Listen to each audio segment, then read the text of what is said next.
We are live. Good afternoon. My name is Maggie Ullman, and I'd like to welcome you to our December 16th, 2025 City of Asheville Planning, Economic Development, and Environment Committee remote meeting. All council members and staff are participating virtually. To help our audience follow along, I'll state each section of the agenda aloud. We're streaming live on our virtual engagement hub, which is accessible through the hub link at the front page of the city's website. We also have an option for the public to listen live by phone. For today's meeting, you could also call in and comment live during the meeting. To do that, use the number 855-925-2801, and the meeting code is 8187. Your phone will be muted. You'll hear the meeting live at this point. Speakers need to push *3 to enter the speaker queue. I'm going to do a roll call a roll call introduction of our committee members and staff who are participating for this meeting virtually. So if you don't mind coming off mute and saying hello, that would be great. Councilwoman Sage Turner. Hello. Councilwoman Kim Roney. Good afternoon. Interim City Manager Ben Woody. Good afternoon. Deputy City Attorney Janice Ashley. Good afternoon. Our Assistant City Attorney Carly Gillingham. Good afternoon. Our Transportation Director Ashley Hare. Good afternoon. Our Planning and Urban Design Director Steph Dahl. I'm sure she's there. I'm there. Hi. Okay. Thanks, everyone. We also have our Downtown Planning Manager Dana Frankel. I saw her earlier. Good afternoon. Hi. Hey. And we also have some guests that are going to be supporting us in the presentations. And I see Ashley or Janice has raised a hand. No, I didn't mean to. Sorry, I'm on my phone. I'll be with you shortly. Yeah, no worries, no worries. We have Dr. Margaret Brunson from Lumen Leadership Solutions. Present. And we have Brittany Bennett Weston and Weston Consulting. Hello, everyone. Hi. Welcome, everybody. All right, we will go over to our agenda. We always start with approval of our minutes. So do I have a motion and a second for the approval of the November 18th, 2025 meeting minutes? So moved. Second. And when we do virtual, we do roll call vote. So Councilwoman Turner. Aye. Councilwoman Roney. Aye. Myself, aye. The motion passes. Minutes are approved. All right, we will jump into our agenda item number 2, which is the Transit Center and Art Place RFQ, and Ashley Hare, Transportation Director, will walk us through that. Great, thank you. So we are here today. I'm joined by Jessica Morris, who is Assistant Director, to talk through an update on what is happening with the Art Place project. So next slide. So I think you've heard some about this project. So it is funded through a grant from the FTA through their Areas of Persistent Poverty program. We received this grant a few years ago in the amount of $300,000, and the city's match on this is $65,000. So the total funding that we have available is $365,000. We've prepared an RFQ and it is ready for release. It's key to note that this is a planning grant, and so there are some elements of design that we cannot fund through this grant because of the way it is structured. The goals of this study are to look at expanding the current transit center, also incorporating affordable housing into that development, and looking at opportunities for economic development and placemaking as part of this project. So this is a very initial first step on this parcel, looking at clarifying the vision for the project and developing an actionable roadmap for how to move forward towards actualization of this property. So next slide. So you're familiar with our transit center downtown. It's on about half an acre between Ashland Avenue and Cox Avenue. This project uses that parcel in addition to the Talbert lot, or what we also call Lot 20, which is adjacent to the existing transit center. So combining those two parcels, we have just shy of 1.5 acres to work with. Next slide.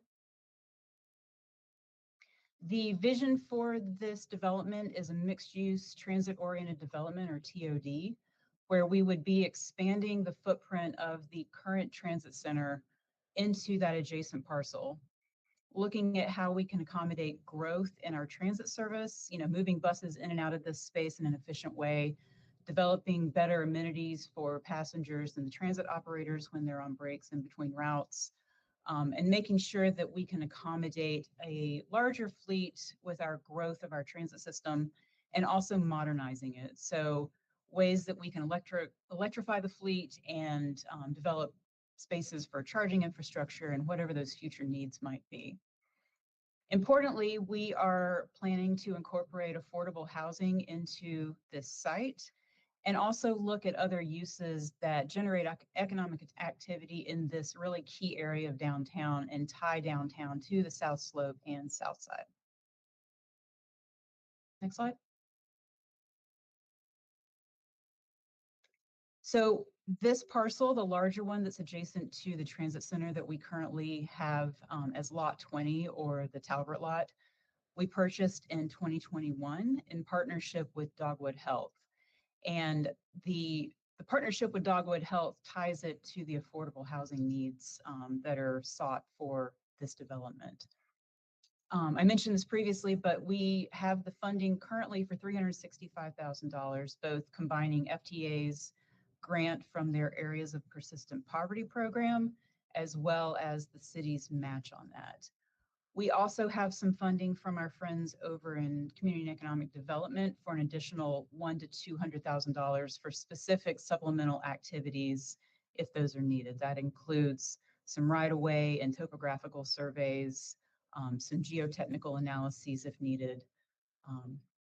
Again, we have an RFQ that is ready to release, and we are expecting the project, this initial stage, this planning stage, to take between 12 and 18 months to develop some actionable steps forward.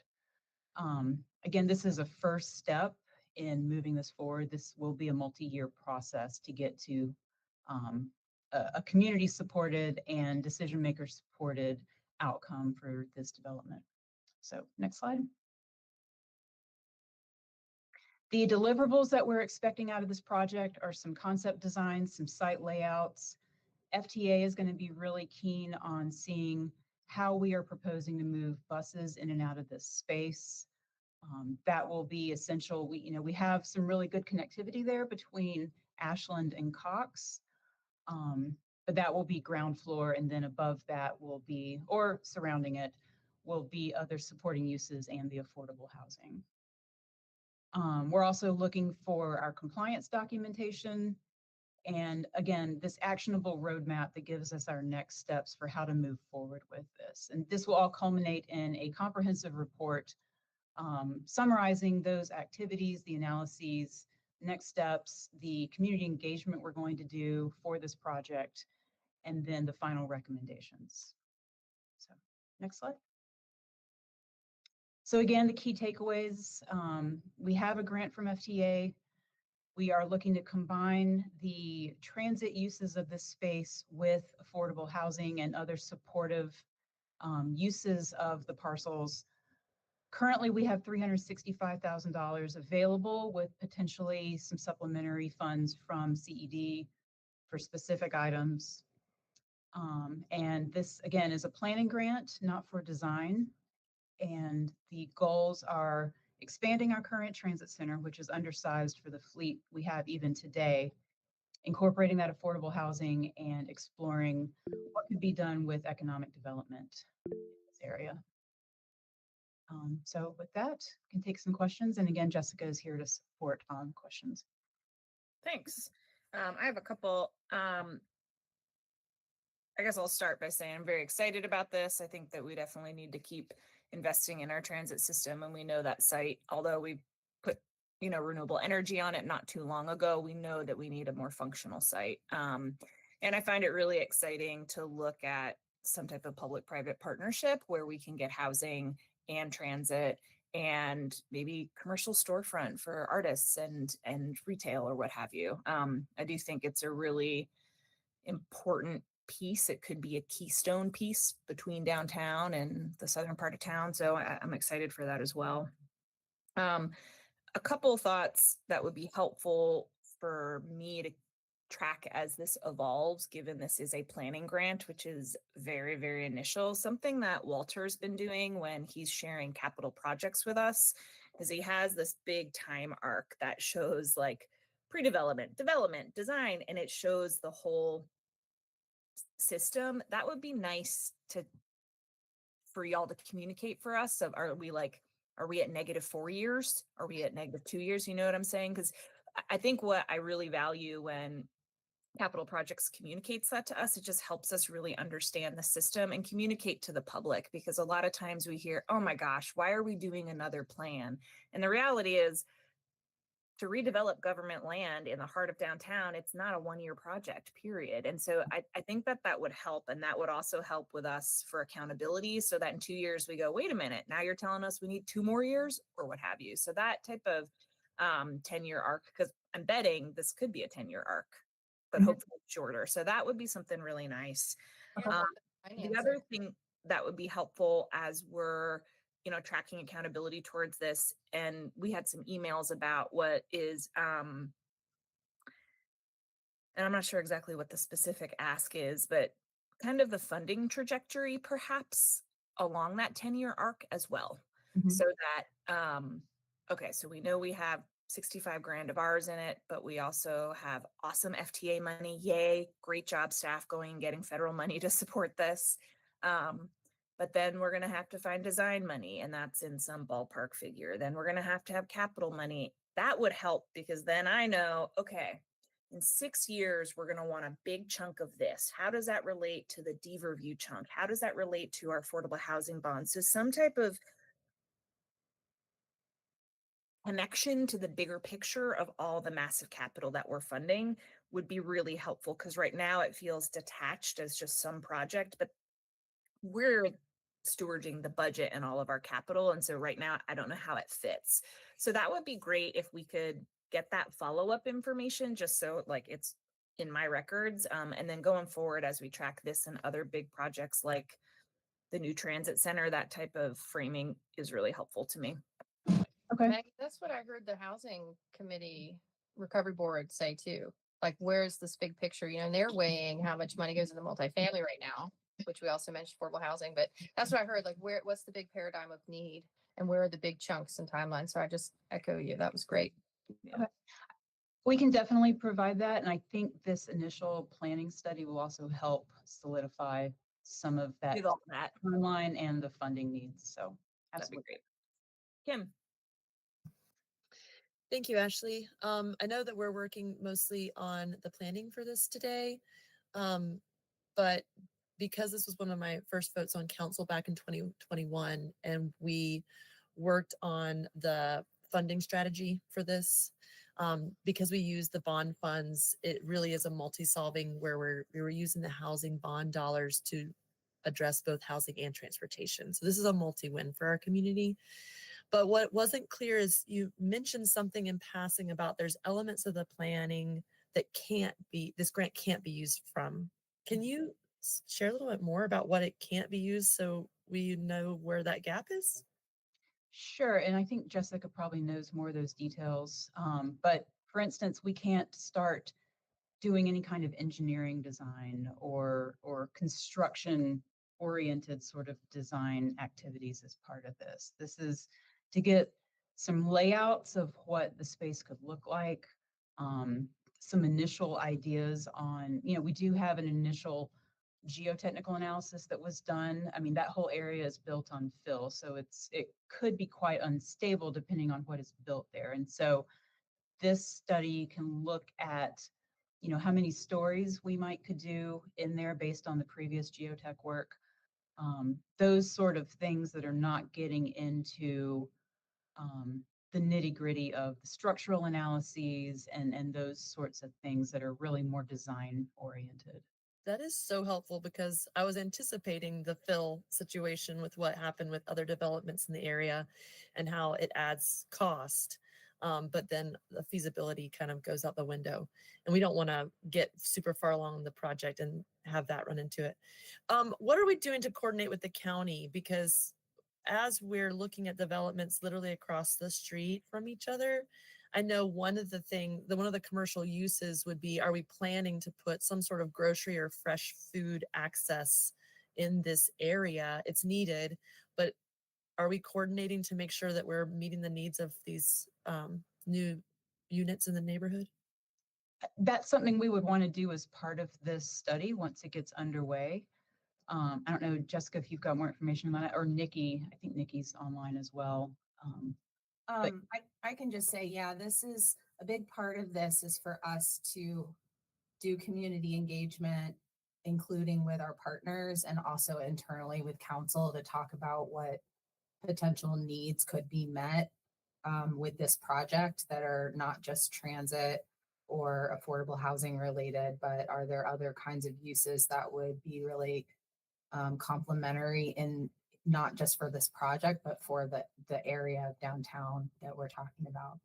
So I foresee us having a lot of meetings with the county and others in the downtown area to talk through what options there might be.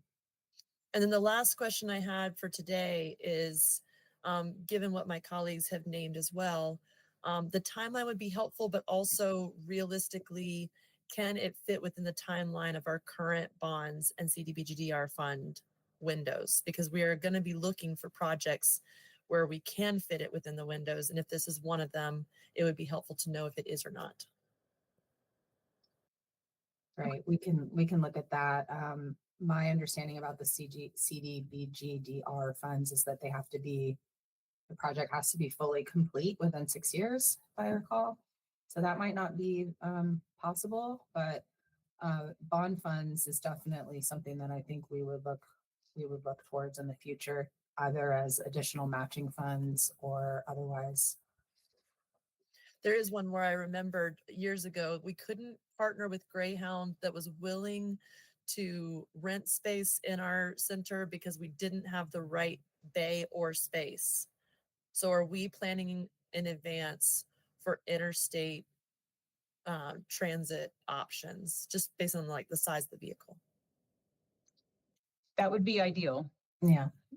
Yes, they currently cannot fit in our current transit center because it's just too small and they would get stuck or knock something down. So they're running much larger coaches than our typical art buses. And so that is something we would like to build into this as an option for the future.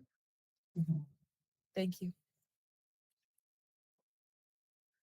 This is great. Two really important transit infrastructure conversations within the span of 2 weeks. This is really excited and thankful. I know it takes a lot of work and can't wait to be along for the ride and then fund what we need to do to make sure our transit system's healthy. Great. All right, well, thank you. All right. Thanks, y'all. We'll move on to agenda item number 3, which is the Urban Forest Master Plan update. Another super fun update. This is a pretty good agenda, guys. Some of the best projects around. All right, Keith, tell us what's going on. Well, Keith Aiken, our urban forester, could not be here today, but he would be remiss. I'm Steph Dahl, the Planning and Urban Design Director for the City of Asheville. Thanks for giving me some time, committee members. He would want me to tell you, thanks again for signing the proclamation that this December 21st, our winter solstice, is also proclaimed as Evergreen Arbor Day. And so we're going to be working to do a tree planting with members of the Urban Forestry Commission and some of our partners on city property right here in downtown. But moving on to the Urban Forest Master Plan, today is a real quick update of just where we are as staff. But I wanted to start out and make sure that folks at home remembered why we're doing this. And this is that the Urban Forestry Commission and other members of our community really wanted council to agree on having a policy record in the form of a master plan that both set out a strategic plan and a management plan, high level vision, clear goals on our urban canopy, and also clear recommendations about how we can partner with others, work on programs, and actually spend our now growing tree canopy fee in lieu fund, which, just as a point of information, has over $500,000 in it right now. So let's go to the next slide and see what's going on with the planning process. When you leave here today, our key takeaways for you to know is that a broad public engagement process is currently underway. It includes a project survey and a series of small presentations called road shows that anyone can request that staff and members of our community come out and talk to them to learn more about the urban forest master plan process. And then we're going to be holding some stakeholder groups in late winter and early spring. Know that the city's People and Environment Recovery Board has been activated and they have a very clear role in this project. And lastly, that we'll not be coming back to you for a little bit. We're going to be working with the community now, and then council will receive recommendations on the policies, programs, and actions that can improve Asheville's urban canopy next winter. So basically around this time next year, as you look to do the final review of the plan. This board, this committee will see it earlier. And if you're working with the economic or the People and Environment Recovery Board, you're going to be seeing it before next winter as well. So let's go to the next slide. We've got a pretty robust project engagement schedule, and I just want to point a few things out here. One is that we are already underway with that level of public engagement and actively doing these road shows that I mentioned. But two is that a few key milestones for public engagement are coming up at the end of January and beginning of February. The first, that is at that 6 p.m. on January 28th, there's going to be an online public meeting, come one, come all kind of meeting, where we can do a meet and greet with key stakeholders involved in the plan, including some of the subject matter experts that we brought on board to help us complete this plan. And then the following week, we will be at the People and Environment Recovery Board and Urban Canopy Works, who is that aforementioned group of experts that's helping us put together the plan, will be presenting in person. As I noted, this is a pretty robust public engagement process. One of the other important things that we're doing here is engaging all of our future partners that can help us actually implement this plan pretty early on. And we are having a more broad set of stakeholders meet for a two-part series, both at the end of February and in March. Next slide. So the People and the Environment Recovery Board tasks fall into three areas. They are basically supporting our engagement with the community and trying to deepen that engagement, helping us with review of the plan itself when it starts being put together, and then helping with implementation. And of course, this is all connected up to this council committee and communication with council as well. So under engagement, they're going to be amplifying our road shows. Some folks are being asked to come out and actually help us put those road shows on and find partners to make it more interesting, help the community understand what our goals are for review, really taking a look at how what needs to be recorded, what the priorities and focus areas are, making sure that they're having dialogue and connection with you all, some frank conversation about council's goals and how this document can support council's goals. And then at the back end, really being able to go out in the community and make things happen. Because just as a reminder, our tree canopy, a lot of this is not happening just on public land. This is an opportunity for people that own private land or are part of a community that owns private land to grow our tree canopy as well. Next slide. So after all of this is completed, we wanted to let you know what some of these action-oriented projects or implementation opportunities might be.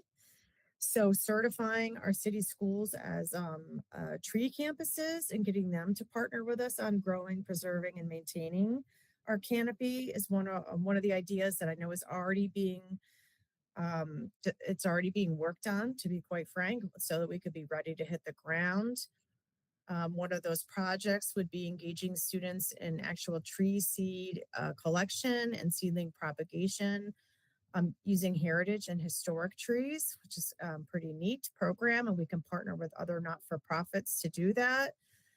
Looking at establishing an educational urban forest at Richmond Hill. Our tree canopy fee in lieu funds can be used not only to plant trees, grow trees, maintain trees, but actually to acquire land to get those, to put those trees on. So be taking a look at pocket forests. We're also taking a look at doing almost like a workforce development program, if you want to think of it that way. It's arboriculture talent development, partnering with AB Tech, Western North Carolina, UNCA, Lenore Rhine, any folks that will have us. And then lastly, we know that at the end of this, we'll be crafting policies that align with some of the higher level vision that's attached to council's goals and our comprehensive plans, things that maximize our ecological benefits, and looking at how we can balance development, responsible development through the use of green infrastructure. Last slide is back to our key takeaways. So just letting you guys know that we're working with the community. We're here to hear any feedback that you're getting or what you're hearing people saying. People and Environment Recovery Board has been activated, and we'll be working with them through June on public engagement, and then on plan review, July, August, September. And you guys will see the fruits of this tree labor probably November, December next year. And we thank you so much for supporting this work. Y'all have any questions? Councilwoman Rennie? Thank you, Steph. I'll start with the concern that I'm hearing as the liaison to the Urban Forestry Commission, that we as council appointed people with their lived and professional experience to the Urban Forestry Commission so they could do things like bring that experience to the table around this plan. And I'm going to attempt to elevate for my colleagues here. Some of the concerns that I'm hearing are a desire not to just do a roadshow, but to make sure that we're asking the right questions throughout the process, and a general sense of feeling left out of that process because the advisory boards haven't been meeting regularly. So I know that it's up to us at this committee level that we can send forward a to-do list or an action item for our advisory boards. And I wondered if there's an appetite before we get into the higher level conversation at the recovery boards to go ahead and get into that nitty gritty before sending it out on a roadshow where, I don't know, I just don't want us to miss the experience that we could have at the table. I know that we have partnered with a consultant that is reputable, but so much has changed in the past year and a half with Helene that I think that would ease a lot of the community concerns we're hearing, and wondered if we might get them back at the table before we go on the road. I'm not sure. Thanks for bringing that up. You've been a long time participant in, as the liaison to the Urban Forestry Commission. Can you just sharpen up what the ask is? I don't know if I understand. I think what I was hearing is that we were giving the Urban Forestry Commission essentially a first task as an advisory board to go on the road show with the city and the consultants. But what they were asking was to be at the table to make sure the right questions were asked, because otherwise, as often happens, we go through a whole process and it's like, you missed this really basic thing. Let's say it's around invasive species or equity in our funding strategies or I don't know, it could be in any number of things that keep coming up at the Urban Forestry Commission. But mainly they want a seat at the table and they want to be allowed to meet about it. And because we don't have regular meetings, it needs to come from a place like this committee. So I'm interested in elevating their requests so that they can be at the table to make sure we're asking the right questions. But the roadshow starts January 7th, based on what I'm seeing. So we're bumping into some timelines that are our own problem. And so you're asking for them to review the staff materials for what the like surveying, and because I think like the surveying and the agendas of the roadshow. I mean, they were asking to be at the table before that. It comes to mind that we're a body who can provide instructions. And I was watching this, I was like, oh, this is why they're asking to be at the table. So yeah, I would be happy for them to meet, but I think the chair could speak more to what that would look like. Steph? Thank you so much, Councilwoman. I think, Kim, the last thing you said about talking with the chair about what that looks like is a great next step. We ended up, while this wasn't in a public meeting, Karen, Zoe, myself, and Keith ended up meeting a few times, and we did share all our project materials, including we had them review the survey questions before they went out. So we weren't able to share that information with everybody, but I'm sure there are other opportunities for us to benefit from their expertise. And I'm happy to sit down with y'all or have you talk with Zoe about what that might look like during these next steps. Okay. I think the main concern is not having Urban Forestry Commission members at the table when it's like the about us without us conversation keeps coming up. We hear about things after they're formed, not being part of the formation. It's just like a cultural thing that's coming up regularly. Yeah, I hear that. And I think this kind of brings up a much bigger conversation that you are often bringing up of like, what is the role of advisory committees? And I think that, I mean, we're just starting the community engagement, and I feel like boards and commissions are a massive function in the community engagement, but you know, I always am wanting to make sure that we're not setting up this dynamic where community members are doing staff work alongside them, because you know, boards and commissions are really policy advisory tools, not like supplements to staff work. So that's the only thought on like having them review agendas or survey materials. Seems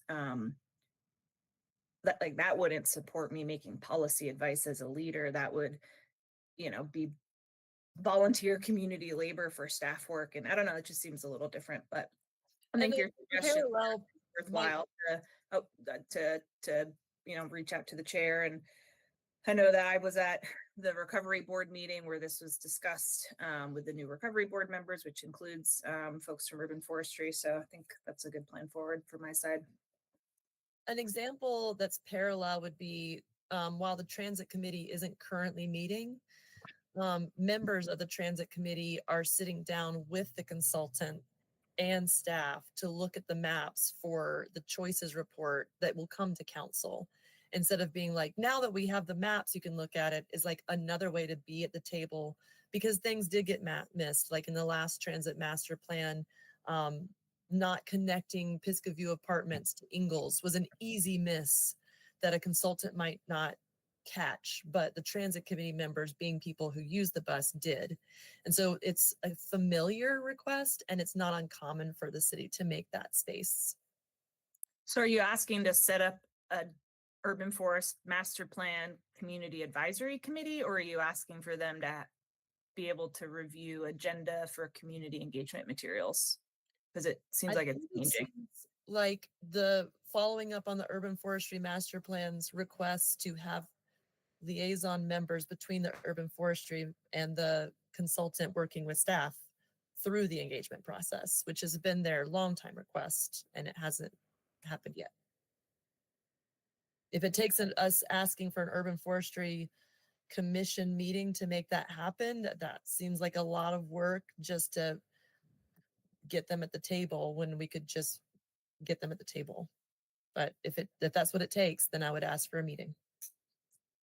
And I will just say, I think a lot has happened in the last month or so where we may have addressed a lot of these concerns. Certainly, we have sat down, as I mentioned, and gotten a lot of input from members of the commission without putting a quorum together. Additionally, we are having our consultants come and have conversations with both the recovery board, which includes some of those members. I think getting a little bit more clear on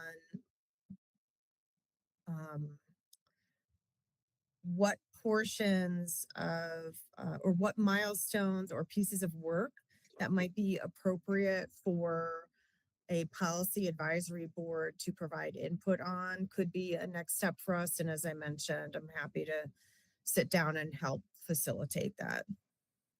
Well, I will do my due diligence as liaison and reach out to the Urban Forestry Commission to make sure their request is answered. All right. Thanks so much, Steph. Send our regards to Keith. Agenda item number 4, boosting the block and Eagle South Market Street enhancements. Dana Frankel.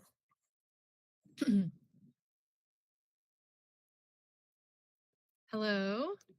Good afternoon, committee members. My name is Dana Frankel. I serve as downtown planning manager in the Planning and Urban Design Department and project manager for Boosting the Block. And joining us today is Dr. Margaret Brunson and Brittany Bennett-Weston, who are serving as contracted community facilitators to support this project. And we're here today to provide updates on the Boosting the Block project, including some highlights since the project kicked off in last summer, and a major upcoming milestone to kick off the formal design process. We can go to the first slide. Thank you. So with our key takeaways, Boosting the Block is one of 3 projects funded by the Mellon Foundation to implement recommendations of the Pack Square Plaza Vision Plan.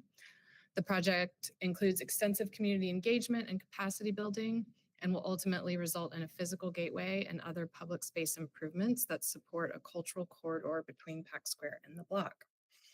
A community coordinator and a team of community facilitators are here today, have supported community learning, capacity building, and design-oriented visioning since project kickoff in July 2024.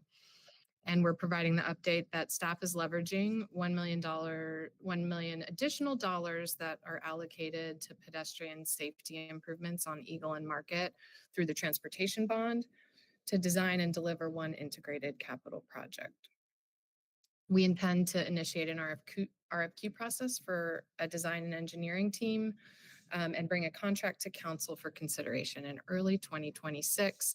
And we'll be doing extensive outreach as part of the contracting process.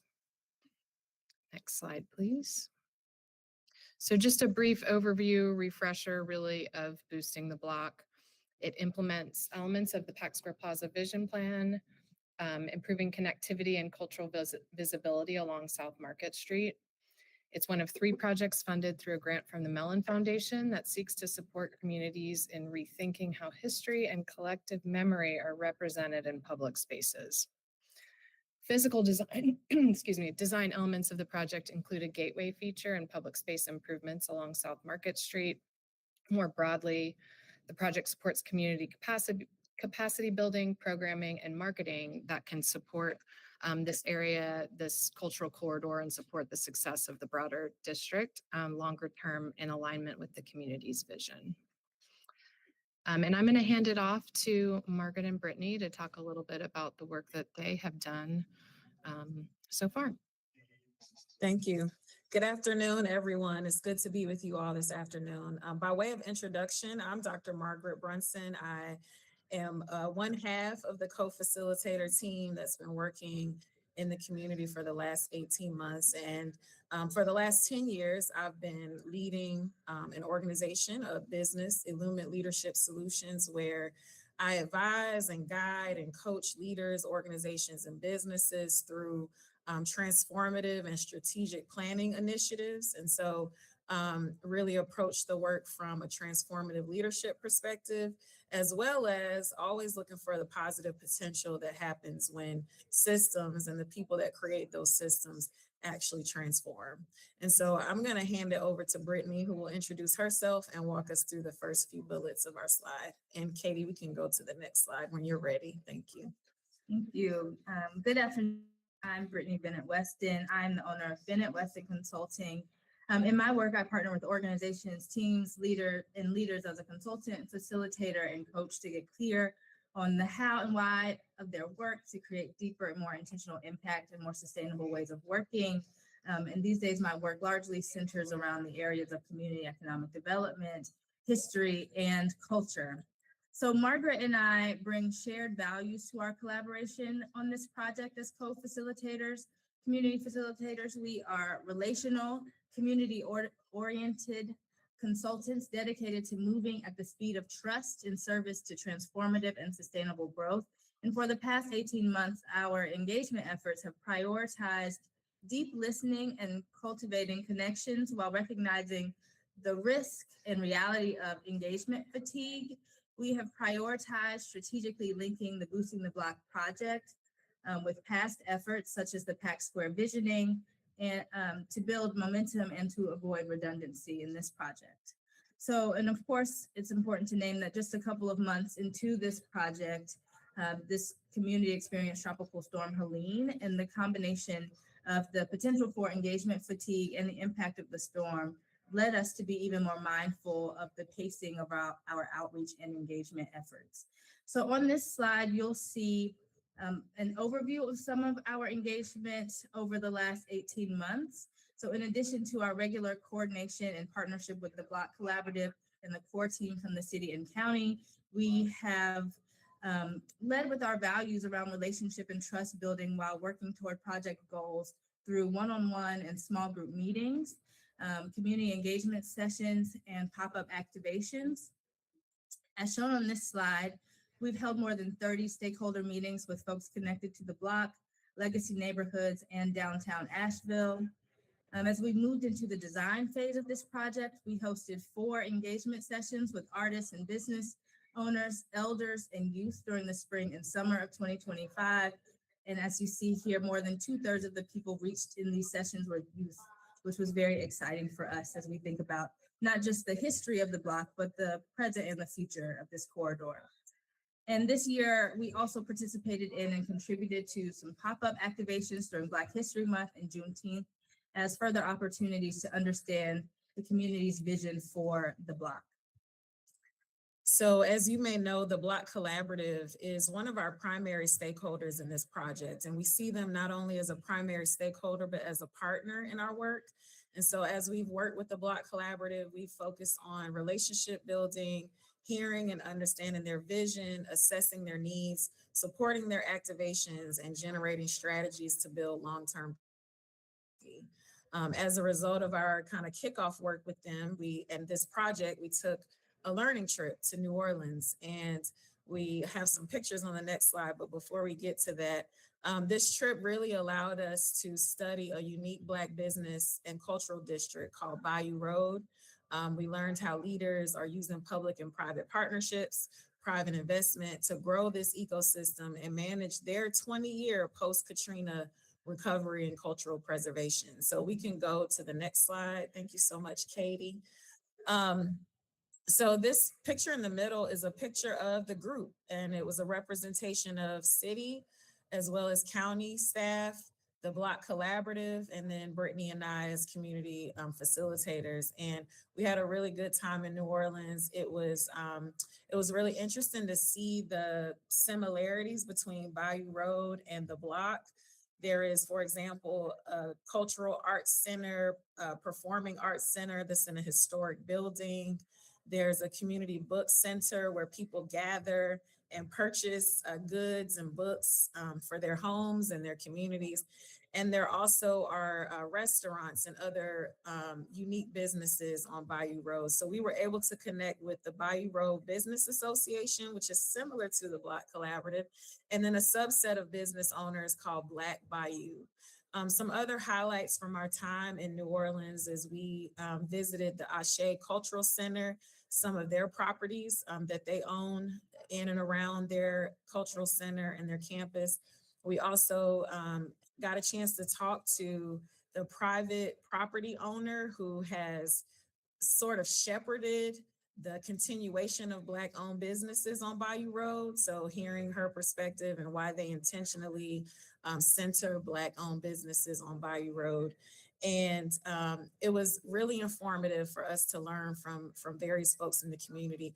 Additionally, we were able to meet with several departments in the city of New Orleans to learn more about their placemaking initiatives and how they actually engage with community members to move projects forward. Mhm. And Margaret alluded to this a little bit, but we made the decision to go to New Orleans before Helene because we were interested in local efforts to preserve history and culture to support Black-owned businesses. But of course, after Tropical Storm Helene, the connections to recovery made the visit that much more relevant as the people of New Orleans prepared to mark 20 years since Hurricane Katrina. So that just added to the learnings that we were able to take away from that trip. Next slide, Katie. So the learning trip led us into the design phase of the Boosting the Block project, where we've been gathering input around the vision for the Gateway and Cultural Corridor. We are currently focused on hiring an artist or creative strategist to translate the input we've gathered, along with recommendations from related efforts such as the Pack Square visioning work to articulate core design elements that will be shared with a to-be-hired design or engineering firm. We're currently working with a committee of folks from the Block Collaborative and city staff to review those proposals. And finally, we wanted to share a few of the key design considerations that we've already heard from the community. Brittany mentioned earlier the importance of not taxing the community too much in terms of engagement. And so the idea is that we have taken what they've said, we heard what they said, and there are three sort of key design considerations that have come out of that. One is a focus on telling the community's full story. So we're saying from resilience to brilliance and vice versa. And then also that the design really considers the past, the present, and the future. The second being elements that create an engaging, safe, and flexible space for gathering. Gathering came up over and over again, even with the youth and children. A space for gathering and cultural expression. And then finally, wanting the design to follow some principles that really guide the look, feel, and the economic support that we hope to generate from this gateway design.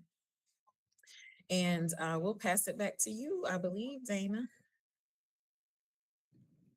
Thanks. And Katie, you can advance to the next slide.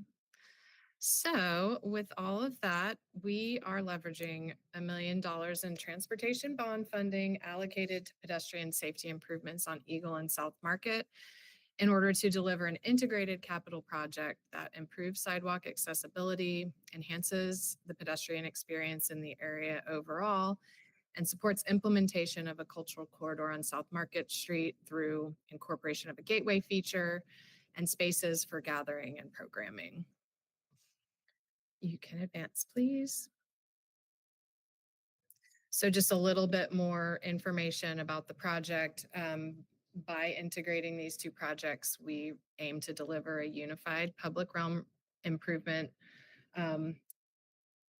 investment that maximizes impact, streamlines community engagement, and ensures efficient implementation so that it's all very well coordinated. And City Council can anticipate considering authorizing a contract as we head into this formal design process, and we expect to be at Council in early 2026. And next slide, please. So this is just an overall timeline of where we've been. And you can see it took me actually putting this timeline together to realize how quick Helene happened after we kicked this project off. So it, you know, just notable. I will say Mellon Foundation worked with us to extend the timeline of this project through the end of 2027, which is very helpful. But we've obviously been doing a lot, and we're well positioned to begin kicking off this formal design process. And next slide, we're back at our key takeaways. So boosting the block and the additional funds we're leveraging, implement recommendations of the Pax Square Plaza Vision Plan, including a physical gateway feature and public space improvements. Community engagement, capacity building, district marketing, and programming are also supported by boosting the block, and they will obviously be really important to contributing to the success of this district and to the success of a cultural corridor. A community coordinator and our team of co-facilitators have supported the community learning, capacity building, and design-oriented visioning process thus far, and they'll continue to support the project into this formal design process. We're leveraging transportation bond funds to deliver a cohesive integrated capital project. And we hope you will see us in early 2026 for consideration of a design contract. And with that, we are happy to answer any questions. Thanks so much. Councilwoman Roney? Yeah, I guess the question that is bubbling up for me is when I'm looking at the documents available in this meeting agenda, I see Triangle Park and I see what looks like some pedestrian improvements, but I don't see connectivity to the park. And I know that's important because they have a lot of events there that include a variety of age groups and people with different abilities and disabilities. So is it possible to get some understanding of connectivity? Because I think the graphic covers that up. So the project, the funding does not cover that extent of an area right now. The block as a district and the assets and public spaces that it has are and should be fully considered and integrated in the design thinking. But right now, the streetscape improvements don't extend all the way to Triangle Park. So it's about the pedestrian accessibility to the block, but not within the block. Am I hearing that right? So the Pax Square Plaza Visioning and the Boosting the Block project really focuses on South Market Street between Court Plaza and Eagle. And so there is a strong emphasis on improving that connectivity. And this project will, it focuses on that. It looks a bit further than that. The transportation bond focuses on pedestrian improvements on Eagle and South Market. Accessibility wise, the section of Eagle between Biltmore and a little bit beyond South Market, as well as the section of South Market we're looking at for boosting the block, are in the greatest need of improvements. They have a lot of accessibility issues. So thus far, in how the project is being approached, it's working to leverage investments along those corridors. Thank you for adding to my understanding on that. Does that match what the community engagement named as the greatest need? So it does match what the community engagement focused on through the Pax Square Vision Plan, which the Mellon Foundation supports implementation of. In terms of transportation accessibility, it supports previous prioritization through the GAP plan and through previous scoping of a project in prior years that was going to address the accessibility issues under that arcade. It's one of our least accessible sidewalks in all of downtown, and the South Market portion is also in great need of accessibility improvements. So I'd invite, I don't know, Steph, if you have anything to add. Right. Thank you so much.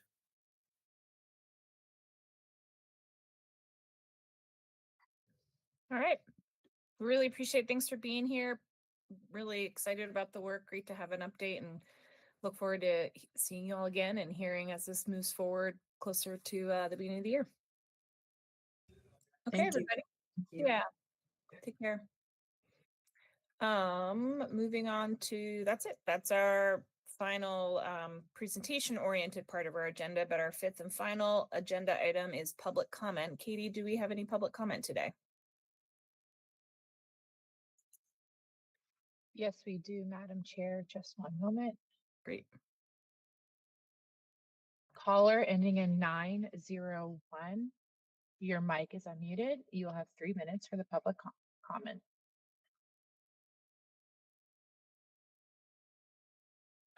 Hi, I'm not sure if this is me. Mine ends in 5202, but it starts 901.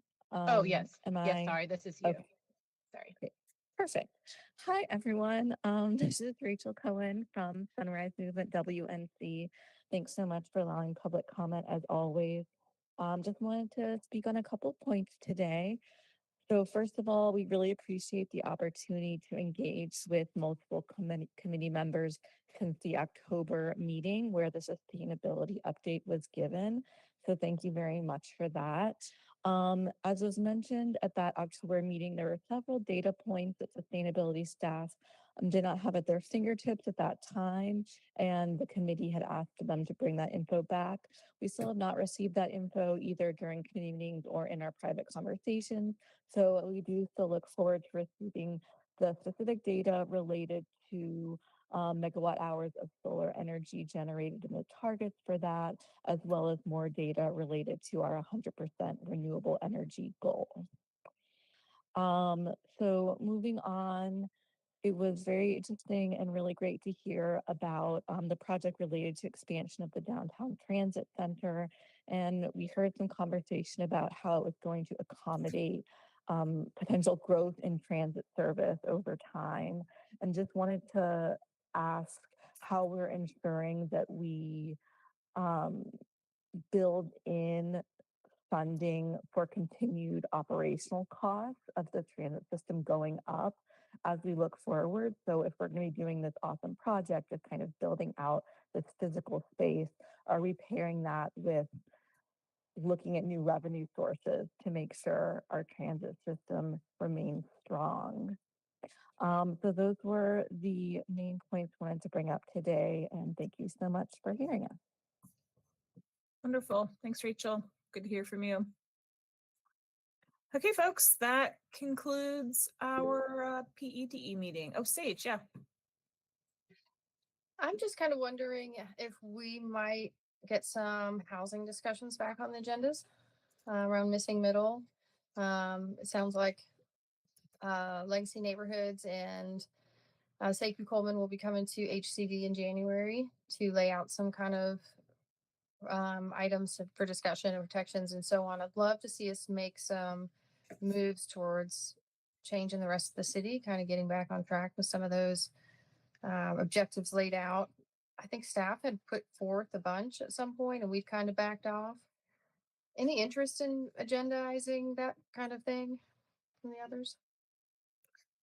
I certainly do. I know after, our last council meeting, everyone on the dais said we're eager to move forward on missing middle.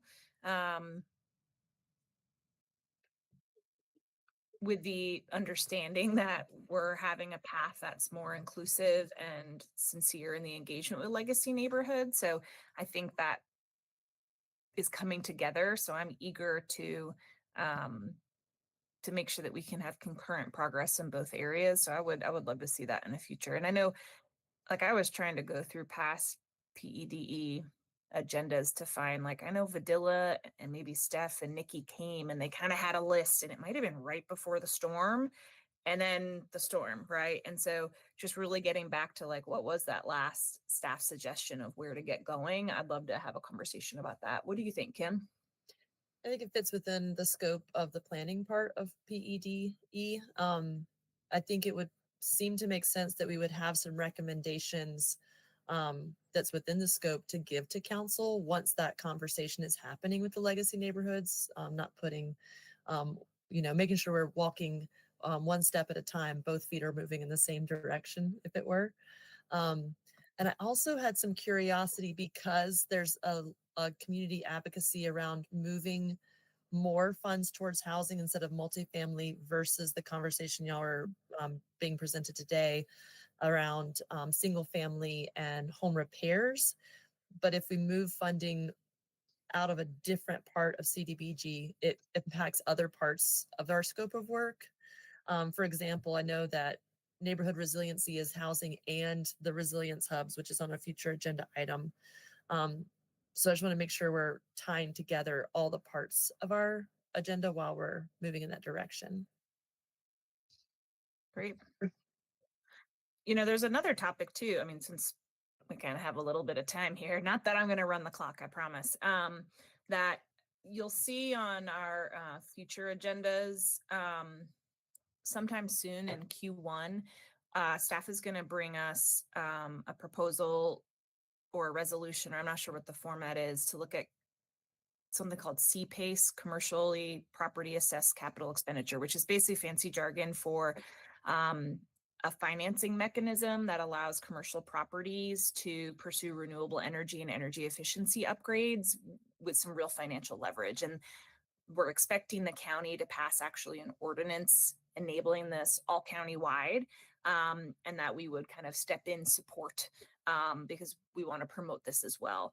But it just made me think of, are there other kind of things that are around when we look at CPACE we could be looking at? And something I was digging into recently is our current green building incentives. And right now we have green building incentives for residential. We like permit fee waivers, things like that.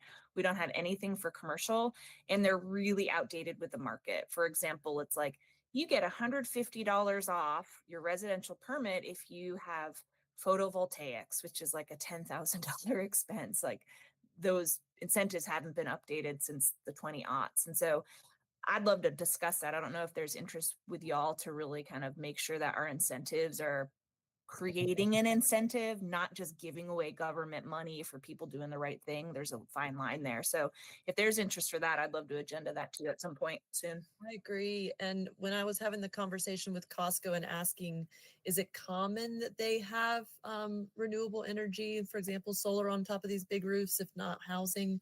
They said it is pretty common and that they would look into it. But if there is a way that we have some incentives to actually deliver on that, it would make sense as we're moving through negotiations. Yeah, I was having that You know what conversation. that is, with right, Costco y'all? too. That's urban centers. It's existing zoning that could be applied in more places, right? That's the theory behind urban centers, that you can establish commercial activity and footprint, and then at a certain threshold, you're required to initiate housing into the mix. And the larger the square footage, the more housing. Anyways, more urban centers. Yeah. I mean, not to give staff heart attacks, right? Like we have a work plan and we're not trying to like sway them way off with some new ideas. But, there is this like drumming up in my mind often since Helene, as we slowly recover. And as we enter winter, I just wonder, you've heard me say it, like, should we be doing more? Should we be doing more? Should we be doing more? And are there ordinances? Are there things we can tweak? Whether it's moving faster on missing middle housing to encourage more housing to be built just, right now while you can, while things are slow. But this kind of stuff is all relevant, and yeah, it's good to talk about. Yeah. We'll also need something soon on an agenda about where we're at with the recovery funding for the economic recovery and our small businesses. I know folks are sweating into winter, and we heard it was going to be spring, but it would be helpful to know if there's going to be further delays and what people's planning strategies need to be based on if we're keeping up with our timelines. Yeah, that's scheduled. And we were talking in the agenda meeting of January or February where we are with that. So we'll definitely see that one come up too. Great. All right. Any other wish list? Just kidding. Staff is like probably, yes, we do have a work plan, but I do think missing middle is definitely aligned with that. I think, in conversations recently, the building permit incentives might not be a very complex thing. It might just be updating what's on the books so that we're relevant to 2025 as opposed to 2008. So hopefully we can calendar that sometime soon to look at. All right, everybody. Thank Right. you so much. Take care. Thank you.